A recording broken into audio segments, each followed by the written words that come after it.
Hello everybody, welcome to the United Stands. I'm Mark Goldbridge and this is your latest Manchester United news as Manchester United make a move and enter a bidding war with Elliot Anderson. We've also got more club spin PR rubbish coming out. We'll talk about that as well. Some interesting, an interesting tweet I want to get into as well about how if Man United don't get Elliot Anderson, how do you rebuild the midfield? There's not actually a lot of experience out there. We've got a little bit coming out from Matter about Rashford.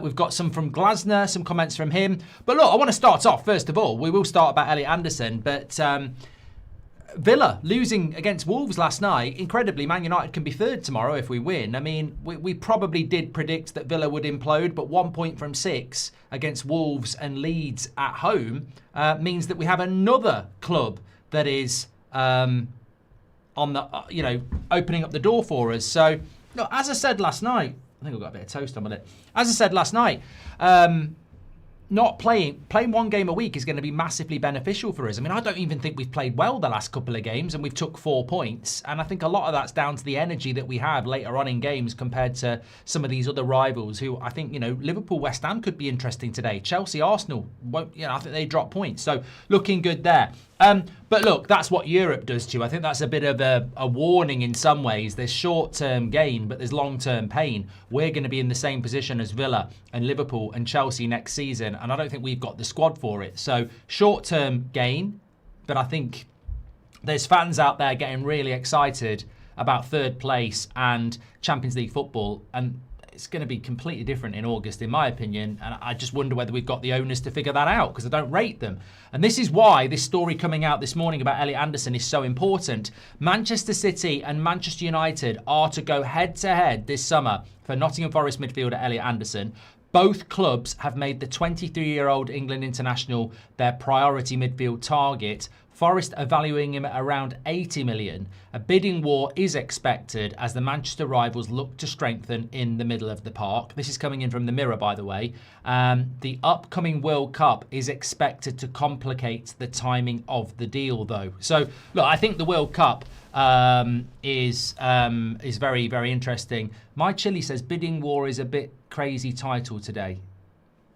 Well, tell me why it's a crazy title, my chill. I mean, I'm sorry if I've offended anybody, but bidding war tends to be something to do with, bidding for something. If you want to read into something that it's not, well, apologies, don't know what you're talking about. The United Stand football channel for the last 10 years talking about a transfer bidding war. Anyway, let's carry on with the show. Look, I think that the World Cup probably does have a very big impact on this. I don't think Elliot Anderson follows Manchester City on Instagram anymore. But look, I want to add this context into this because I think this is really interesting in relation to this. It was Man United being linked to Lucien Agume of Sevilla, I think he plays for. And then it was Swedish Rumble again. We're giving him a couple of shout-outs the last couple of days. He said, Agume, Baleba, Stiller. Building a midfield around players that are 22 to 24 and not quite established is scary, but what options are there? If Anderson goes to City and Tonali's going back to Italy as reported, what established midfielders can United target? João Gomez, Anana, Locatelli, McKennie, Kone, Fernandes, Hjulmland, Edison, Kamara. I think the key is to rebuilding the midfield will be numbers. Liverpool signed 4 midfielders in Szoboszlai, McAllister, Gravenberch and Endo in one summer when they rebuilt theirs. There's going to be having competitions for spots is very, very positive. And with Agate moving on as well, I would like to see 4 midfielders signed. I think this is, look, there's a lot on that tweet. But he does still follow City, sadly, says Gibbo. But I think it was a great point because it's something that we've sort of touched on a little bit. Elliot Anderson, Man City or Manchester United?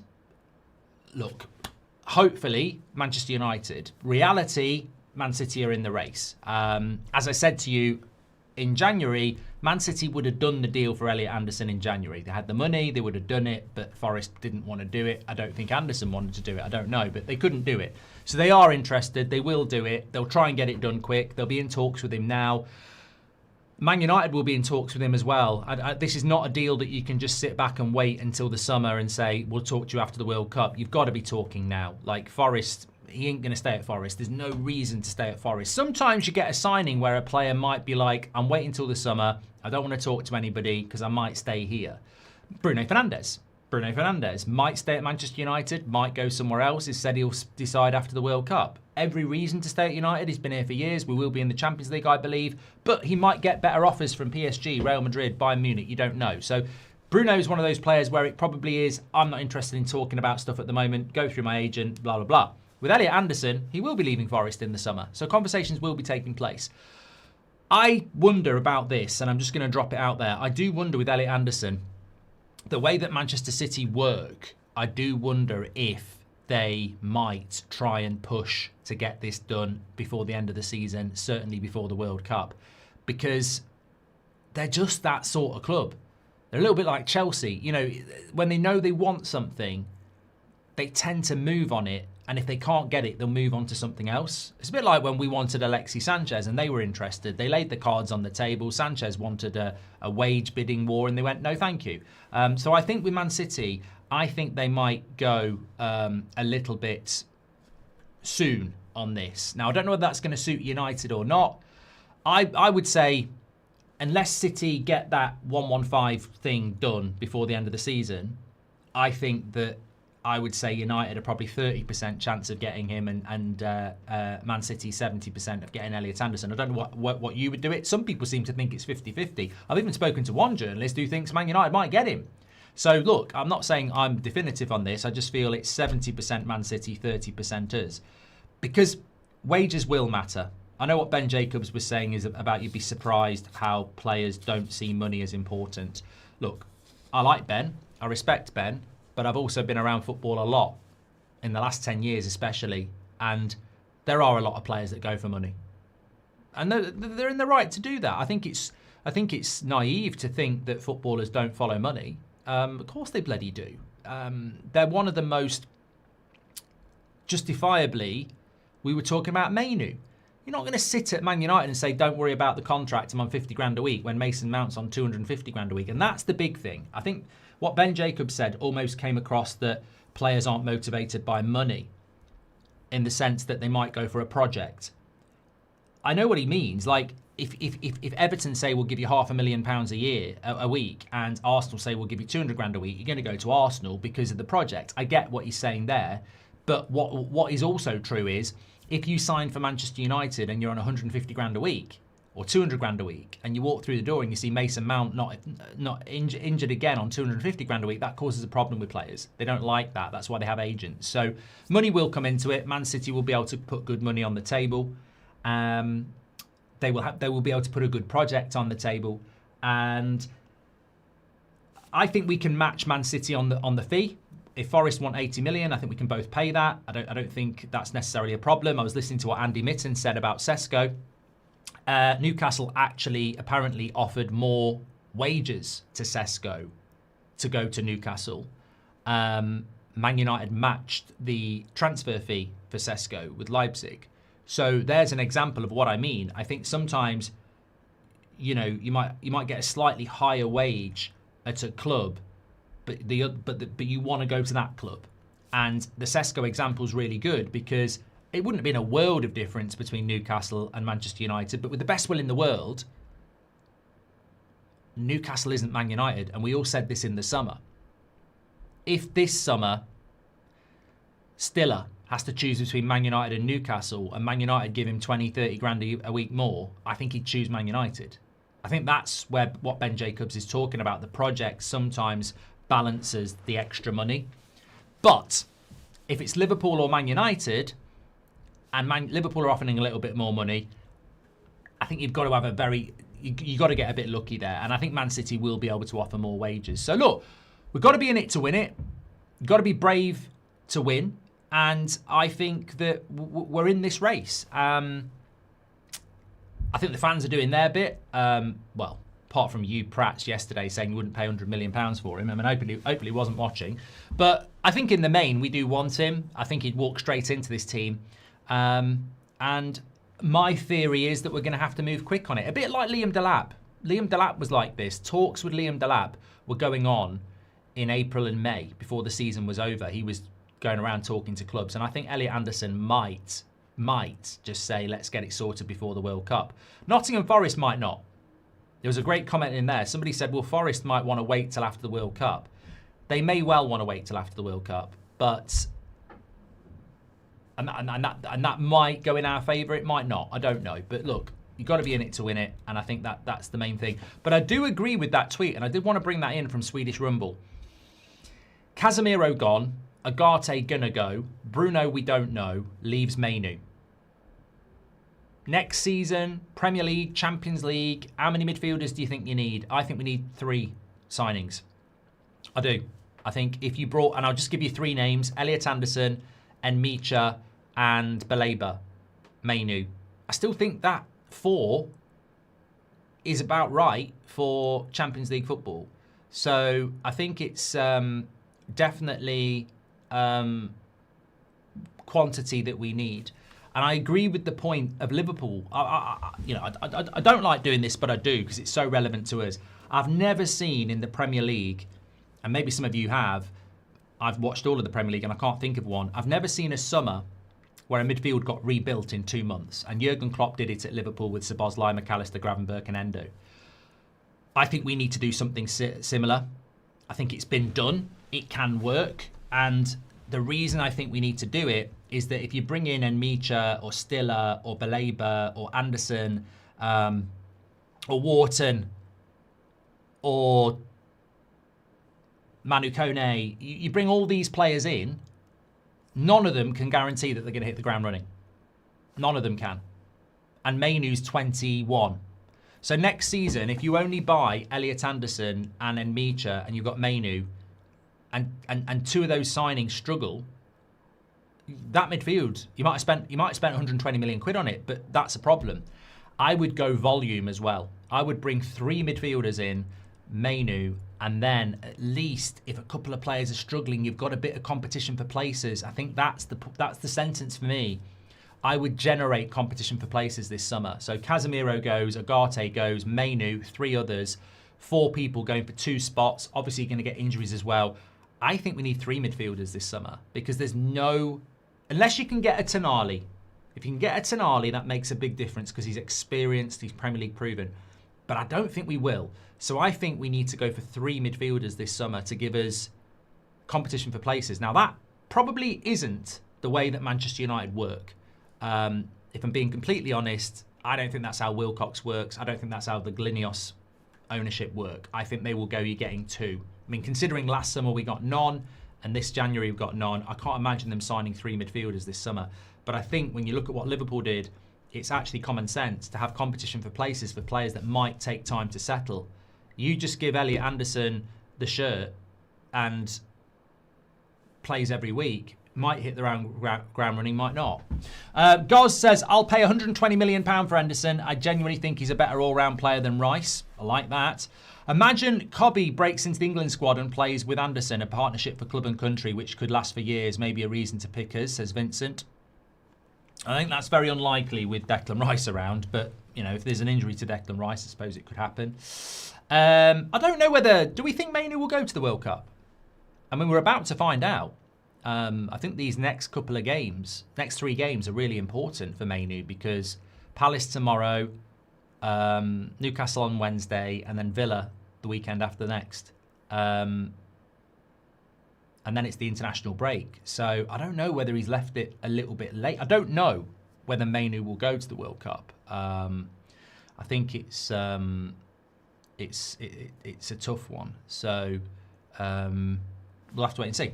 Patrick Lynch says the script. Look, to be honest, hot take or bad take, I think the midfield's been poor the last 2 games. I don't think Mainu's played well the last 2 games. I don't think Casemiro's played well the last 2 games, and I don't think Bruno's played well the last 2 games.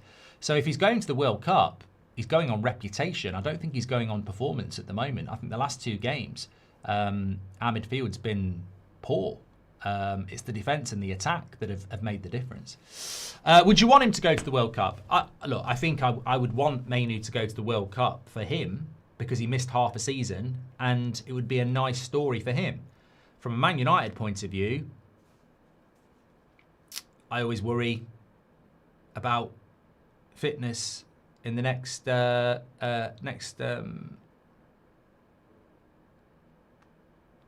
season.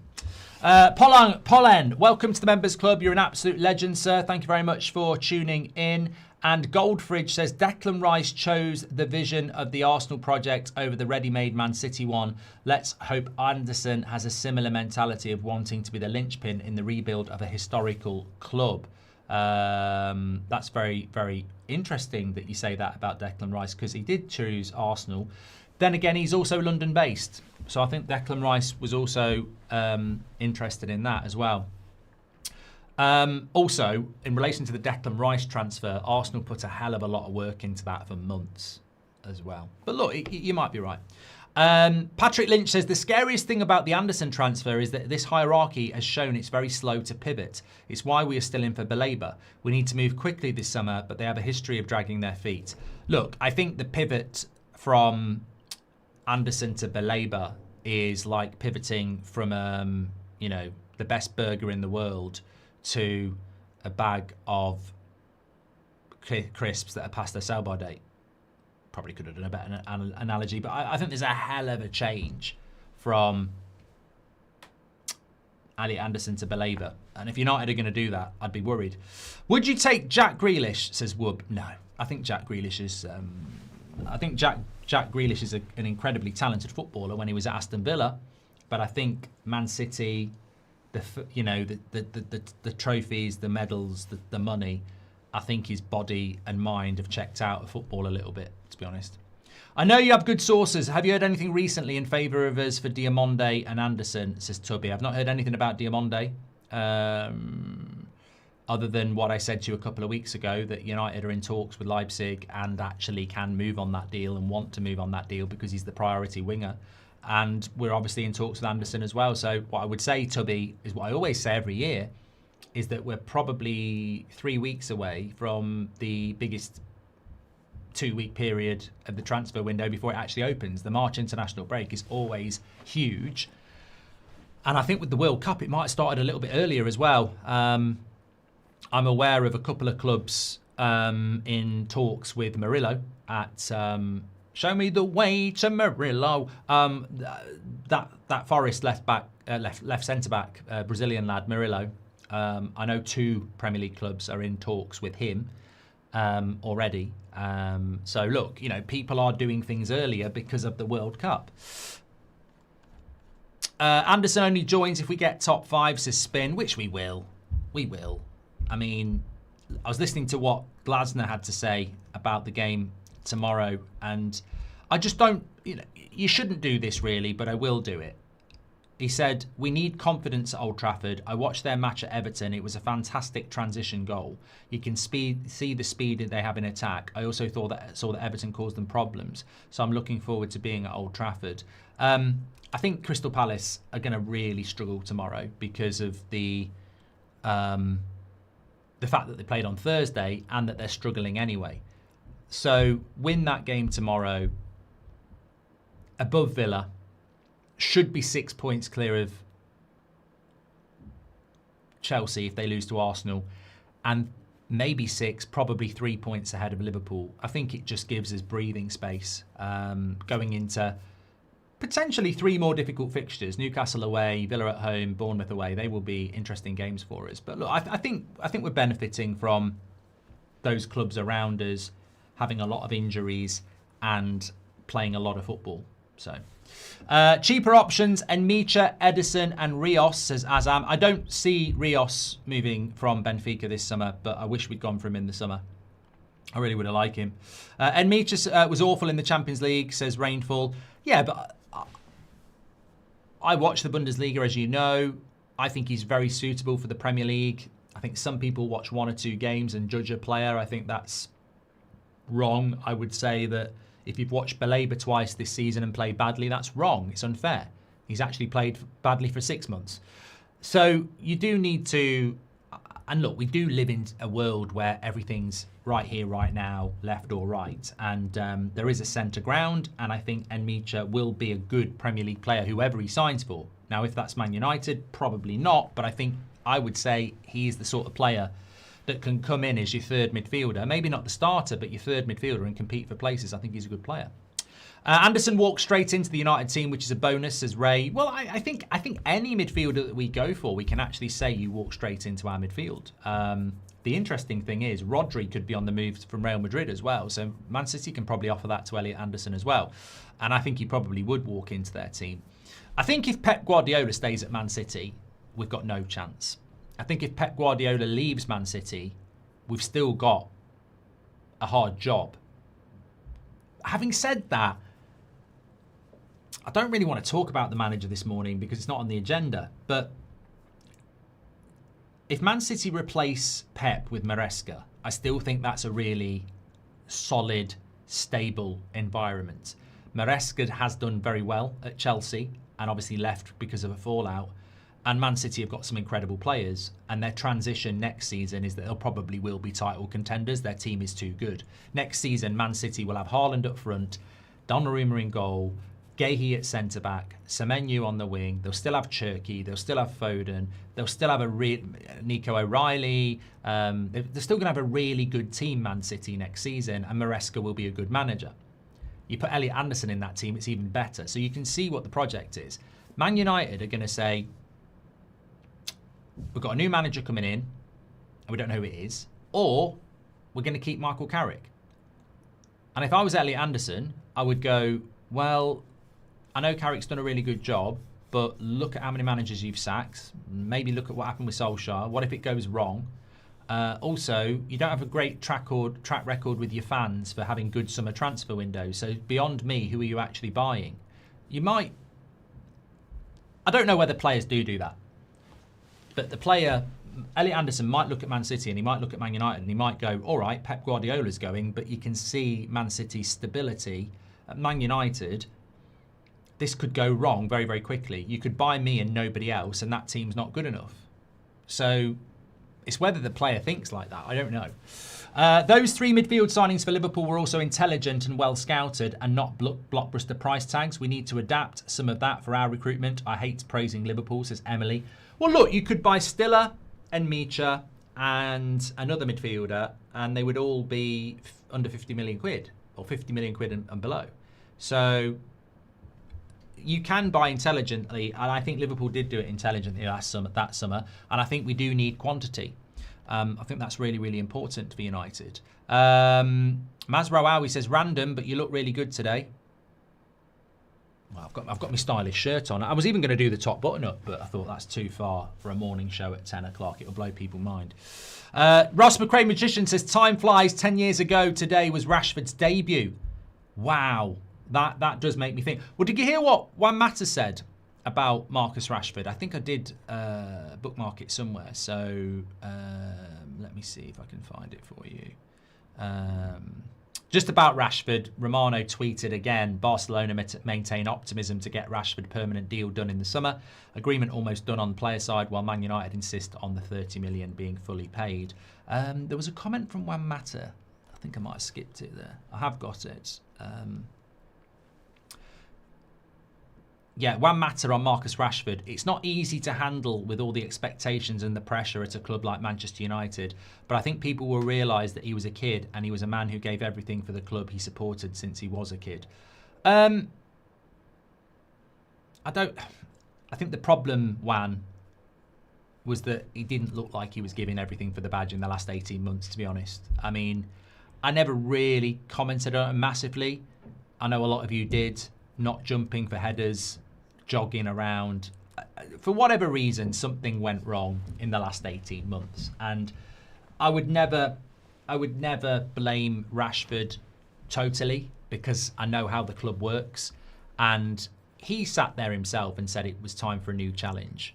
I think people overanalyze things too much, in my opinion. You know, why did Paul Pogba fail at Manchester United in the end? Why did Rashford fail in the end? Why did Martial fail in the end? You know, we know what happened with Mason Greenwood, whether rightly or wrongly, whether you agree with it or not, we know that had to be the end.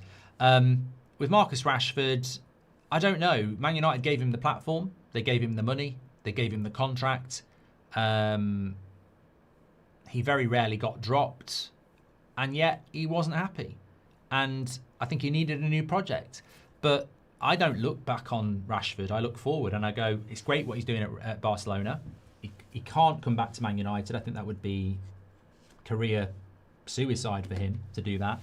And I don't think there's much desire for anybody to bring him back. But that doesn't mean you can't look back at 10 years ago or some of the good moments. But the last 18 months, we can't paper the cracks. It was poor, and he was a factor in that. And you know, the Belfast night out, some of the performances, I don't know, but something clearly went on there, and you can't. It's like I saw a story coming out today about, I think it was the Telegraph, sort of, again, another hit job on Amrim from somebody in the club, and you sort of like go, a week ago, well, we'll come to that in a minute, but it's almost like there's a bit of revisionism around Rashford. Like, I've seen people going, oh, no matter what, I love Rashford, this, that, and the other, and I'm like, that's fine, but the last 18 months was crap, and he's in the right place, where he wants to be, where most of us want him to be, and hopefully he gets his move to Barcelona. I wouldn't want to go back to that last 18 months of Rashford. There was a reason we are where we are now, and I think everybody's in a much better place. And fair play to the club, and fair play to the fans, and fair play to Rashford. It's time to move on. I mean, at least we haven't got an ex-player putting Instagram posts out of a lion with a bloody mouth because they're playing Arsenal tomorrow. Just, I mean, you never know. He might score a hat-trick tomorrow, but I'm just sort of like, what goes through the head of that player when he's a bench player for Chelsea? He's done next to nothing this season. They've got a huge game against the best team in the league tomorrow, away, and he's posting a picture of a lion with a bloody mouth before the game. Chelsea fans must be just going, the fuck is he doing? And United fans are going, we'll leave that with you. We'll leave that one with you. It's, yeah. This is what I mean. I don't hear people talking about regrets when it comes to that player. And I think he had a very, very high ceiling. At least with Rashford, we did see the talent for a few years. With other players, you never see the talent. And Mr. Low-Key was a favourite of mine. He was. Look, I'm not, mate, I'm long in the tooth enough in life to know that you make mistakes in judgment and you have to be big enough to own them. But yeah, but you know how I reacted in the summer, and you know how I react now. You know, if you disrespect this football club, you're gone. You're gone. Good comment, Ross, though. 10 years since Rashford made his debut. Ray Carl Brown Amore, absolute legend of the chat, has just gifted 5 memberships. Thank you very much, sir. Dirty Deed says, can you build a 3-man midfield within a Glinios budget if you include Elliot Anderson?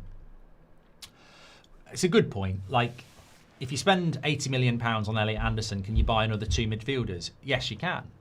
Yes, you can. And I think you need to. But you can't not buy Elliot Anderson because you want to buy 3 midfielders. Like, that's like not buying the best car in the showroom so you can buy 3 other cars. You still get the best car. You've got to go best in class, essentially. You get what you pay for. But you can't just go, let's not get Elliot Anderson and get 3 inferior products. Like, we have to get Elliot Anderson, and then you have to go and try and get 2 other players as well. And look, if we scout well, I'm not saying all 3 of them need to be £50 million midfielders. There might be somebody who's like a little bit younger, a little bit older, from a more obscure league. You might get them in for 20 or 30 million pound. But we can't walk out this summer with 2 midfielders. I really think it's going to hurt us next season. I mean, look, I don't agree with this statement, but you could argue that Mainu is still unproven. Like, we all like him, but as I said, the midfield in the last 2 games has been really poor. What if Mainu doesn't become the player we think he is as well? So I think it's a naive football club that just says, well, we're all right with Mainu. I think we will be all right with Mainu, but what if we're not? What if he gets a bad injury? Mainu's the only midfielder we've got next season. Guaranteed. Bruno's a 10. There's 2 midfield slots, and Mainu's the only one who can fill it. So I think we need 3. Rashford and co failed. They had more to win than they did. They could 2 European Cups, more cups, and fight for title. It's time to move on, says Ray Carl Brown Amore. Yeah.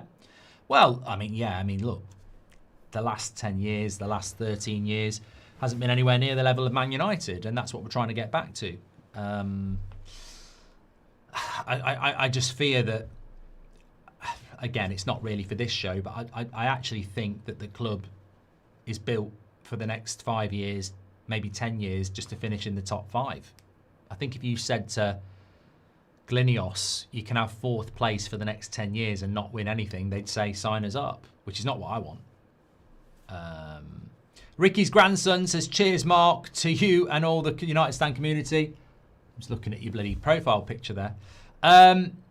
If Carrick gets the job, I could see Hackney, Anderson, and well, Hackney's an interesting player, Josh. I mean, I don't know why Hackney's not being looked at by Newcastle and Spurs and Chelsea and Liverpool and Arsenal and Man City, because you lot go on about him all the time. But here we go. Mainu has already become what most of us think. Look, apologies, everybody. I feel like I'm going to have to do something here that I never normally do. So I'm going to go to the BBC News website. So US and Israel launch attack on Iran. Okay, so that's why people are talking about war. Dear. Stay safe, everybody. Look, this is a football channel, but yeah. I don't know what to say. We'll stick with football. I just don't know what to say. It worries me. It worries me because I think we have a great world with a lot of good people in it, and those sort of things just they worry me. But look, we'll focus on the football. A couple of other things I wanted to talk to you about this morning. Spoke about Murillo. Spoke about that. Interesting what Emery said after the game last night. 1 month ago, I was dreaming about maybe winning the Premier League. Now we are we are average in the race to be top 5. Yeah, well, we called this. We called this about Villa. There's a very big chance that Villa could drop out of the top 5 completely. I think we've caught them now, and we probably will. Villa don't worry me at all from a Man United point of view. That we're only going to move further away from them now. Randy says Emery's an average manager. I think Emery's a fantastic manager. I don't know where this has come from. Again, I think it's the moronic inability to live beyond today and actually look at the past and the future and the levels. And what Emery has done at Aston Villa over the last 2 to 3 seasons is incredible. The fact that he's put them in the top 3 for most of the season is incredible. But they've lost their entire midfield, mate. It would be like us having an injury to Mainu, Casemiro and Bruno. They've literally... What would we do if Bruno, Casemiro and Mainu were out till May? McGinn, Tielemans, Kamara, gone. What would Arsenal do without Zubimendi, Odegaard and Rice? What would Man City do without Rodri and whoever plays in their midfield now? I don't actually know. They've had a very... They've had the heart of their team ripped out of them, which, when you bring it back to Manchester United, is why so many of us are obsessed with the midfield. It's so important. But look, we will go past Villa. I hope they can stay ahead of Chelsea and Liverpool, but it's going to be very difficult for them, and they're probably going to have to focus in on the Europa League now, aren't they? Because they're going to be playing Thursday, Sunday very soon. Dirty Deed says, can you build a 3-man midfield with a Glinios? Oh, you've done that one. Thank you very much. What about Alex Scott from Bournemouth? Love it. Brilliant player. Really like him. Almost Carrick-esque as well. He's got that sort of taller midfield vibe going on. I do like Alex Scott at Bournemouth. I don't know whether United are in for him at all, but yeah, I do like him. Very much so. Emily Derry says, I wouldn't mind a combo of Anderson and Mika and Baleba, Hackney, Joe Gomez or Wharton. Again, if you can get 3 out of those names you've mentioned there, I'd be very happy. Very happy indeed. Just a bit of spin this morning, by the way. Telegraph have wrote an article today. I'm going to read the quotes, and I sort of just don't understand the point, really. Is it Carrick spin from the club to start making us all want to give Carrick the job? Is it anti-Amorim spin to make us think the board's good? Or, as I think, is it just total and utter propaganda bollocks that we don't even need to hear? So, there's a stark difference, said a senior club figure. Michael Carrick shows empathy his predecessors lacked. Days after signing his contract on January the 13th, he gave the squad Sundays off after Saturday games, letting players, especially overseas ones, visit family. The small change has been well received, allowing players to enjoy wins briefly before returning motivated. Past United managers often drew complaints for lack of understanding. Players look at it and goes, he cares about my life, a source said. You get an unwritten return on that. So basically, previous managers at Man United didn't always give them the day off after a match, but Carrick does give them the game off after a match, and the club think that that makes the players play better. Yeah, mate, it's literally just over a month of winning games. Let's see how that works after year 2, because interims, players, results tend to go hand in hand. I don't think it's like rocket science that you give people a day off and they feel happy.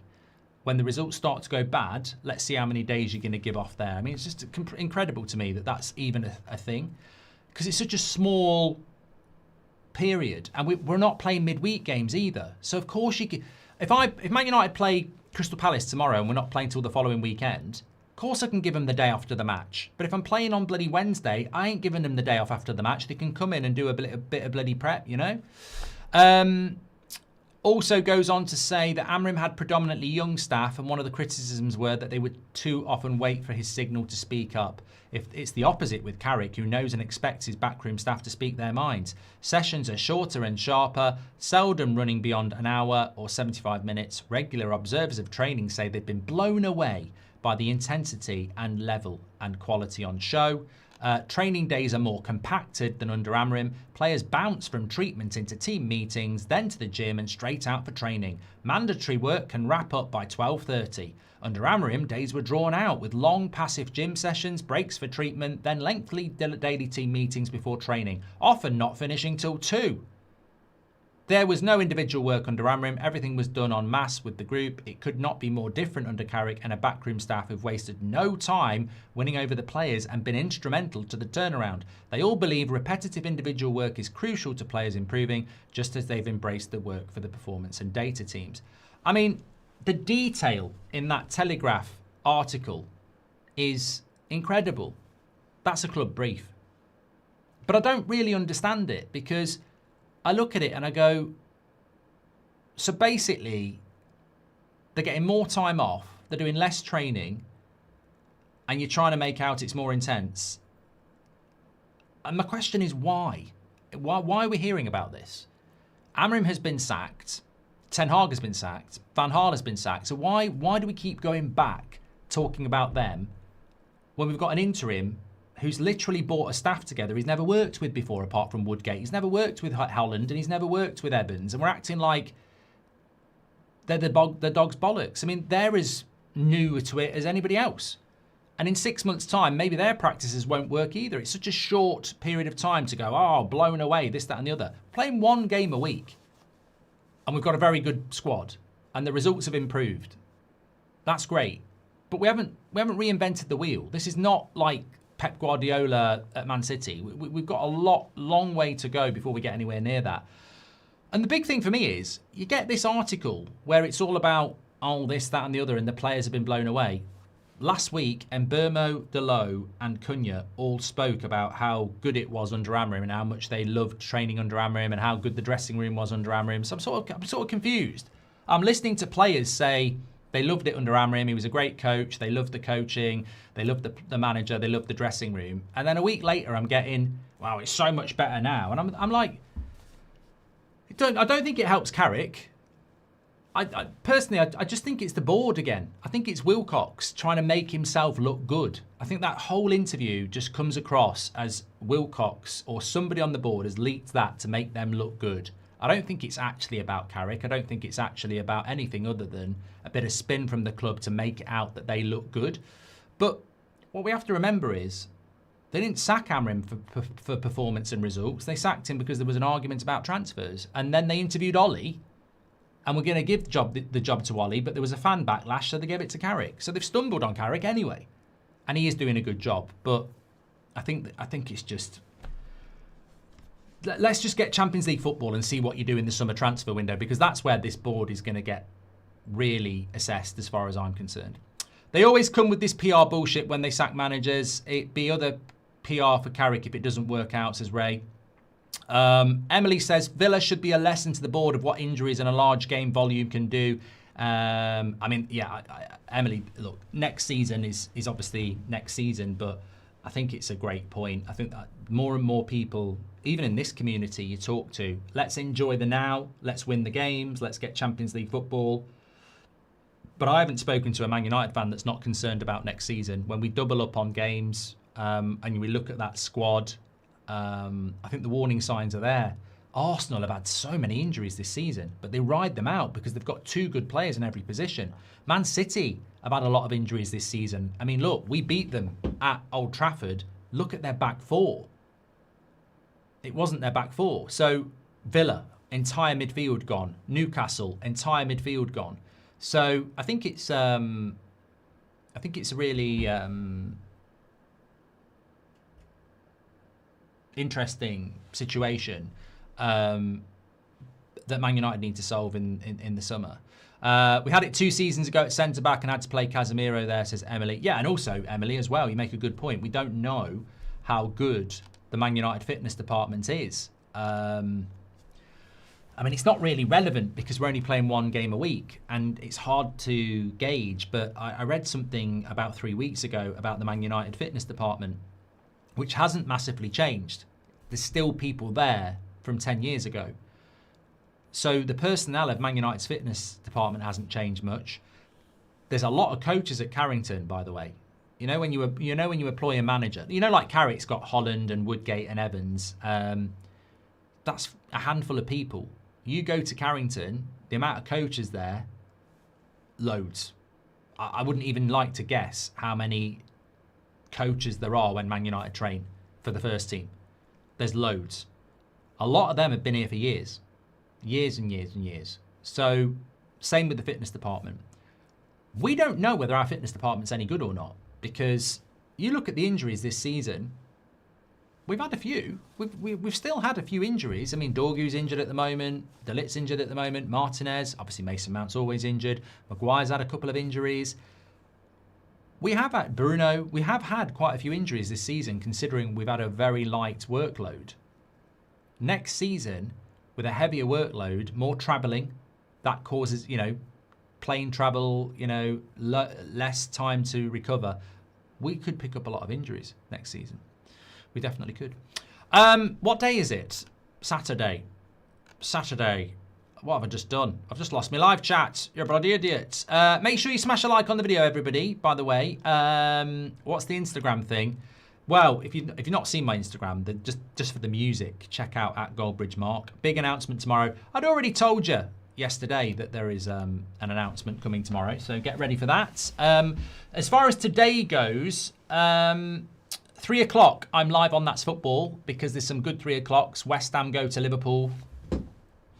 And then I'm doing Leeds Man City at 5:30, and then we're here at 8 o'clock for a Saturday Night Live. We've got a Saturday Night Live tonight at 8 o'clock. So, join me on That's Football, and we'll be back here at 8 o'clock as well. Are you excited for tomorrow's match, says Dylan? I'm always excited to watch Manchester United win, and it always makes my weekend when we do win, even if it's 2 crappy goals against Brentford and we didn't deserve it. I'm talking about the McTominay one where we all fell out. But I'm expecting the win tomorrow. I've almost banked the win tomorrow. I think it's just nailed on, to be honest, tomorrow. All we've got to do is turn up. I think Palace are poor. They played on Thursday. Sesko starts, which should deal with any low block. I'm looking forward to it. Thanks everyone for watching. Stay safe, take care, and I'll speak to you all a bit later. Join me on That's Football at 3. Speak to you in a bit.